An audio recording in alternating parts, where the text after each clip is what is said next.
Je suis David Gateuil, je suis enseignant-chercheur à l'Université Savoie-Mont-Blanc et je travaille au sein du laboratoire Editem sur le campus du Bourget-du-Lac.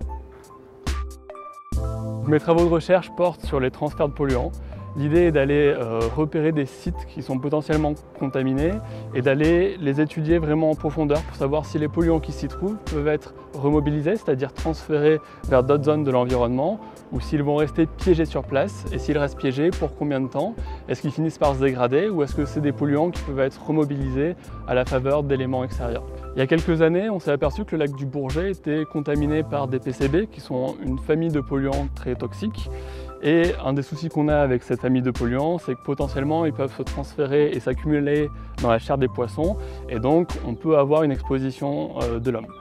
La seule solution à court terme, c'est de stopper la pêche. On a fait une étude et on s'est aperçu qu'il venait d'un affluent du lac du Bourget qui s'appelle le Tillet, qui avait été contaminé pendant la période industrielle du bassin versant du lac du Bourget. Donc plutôt que d'empêcher la pêche, il a été décidé de réhabiliter le Tillet en récupérant notamment tous les sédiments contaminés pour les traiter dans des filières spécialisées. Et à la suite de ces travaux, on s'est aperçu qu'il y a eu une chute assez rapide de la teneur en polluants dans le lac du Bourget. Mes travaux de recherche actuels portent sur les microplastiques dans les lacs alpins. Donc les microplastiques, tout le monde visualise assez bien, c'est des fragments de matière plastique. Et nous, on s'intéresse à 3 lacs alpins qui vont être le lac Merlet dans le parc de la Vanoise, le lac d'Annecy et le lac du Bourget.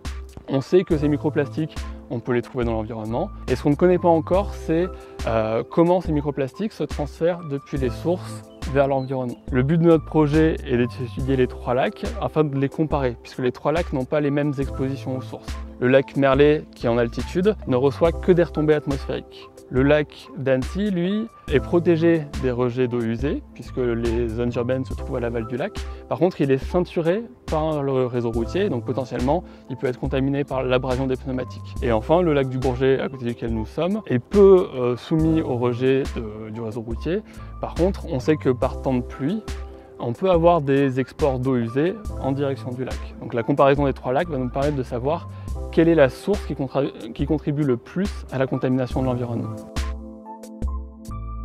Notre métier, il a un avenir, c'est sûr, puisque à partir du moment où un nouveau produit sort sur le marché, il a des chances de se retrouver dans l'environnement, et par conséquent, il faut étudier quel va être son devenir dans l'environnement. À terme, il va falloir déterminer quel est l'impact de ces microplastiques.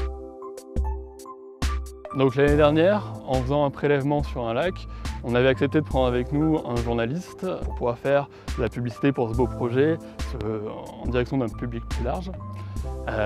Il se trouve que pendant la manip, un des flotteurs de l'embarcation a commencé à se dégonfler fortement. Et donc on a voulu retourner sur la berge, mais le journaliste voulant toujours faire plus de plans et nous poser plus de questions, on a dû terminer l'interview avec les genoux dans l'eau et on a atteint la berge au dernier moment avant que le bateau ne coule.